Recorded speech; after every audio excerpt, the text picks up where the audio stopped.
I'm Ben Ong, and I'm going to talk to you today about our new article, Eliciting Stance and Mitigating Therapist Authority in Open Dialogue Meetings, that I've written with my PhD supervisors, who are Scott Barnes from Macquarie University and Niels Boos from the University of Sydney. And in this article we look at open dialogue meetings. Now, open dialogue is an approach to meeting with clients, their families and their broader social networks. But the approach places a particular emphasis on creating an equal dialogue amongst all those present and to hear a variety of perspectives. I recorded 14 hours of open dialogue meetings and analysed these videos with conversation analysis.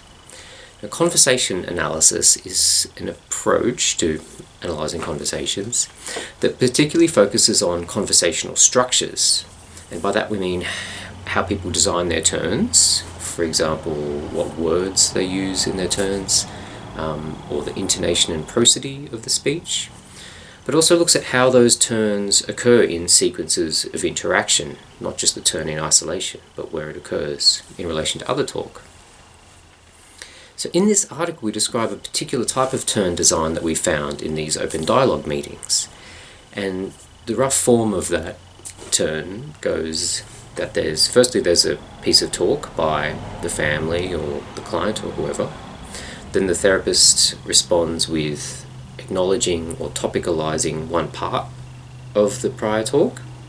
Then the therapist uses the words, "I'm wondering," and then the ending of their turn focuses back on the recipient, and it usually selects a new speaker or talks about a new topic or something to end the turn.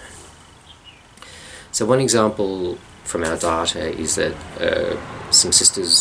two sisters were talking about problems in their relationship, and the therapist responds with acknowledging part of it, which is two people can come to a session waiting for the other person to do something different, then says, "But I guess I'm wondering where you're thinking at is in terms of your part in your relationship with your sister."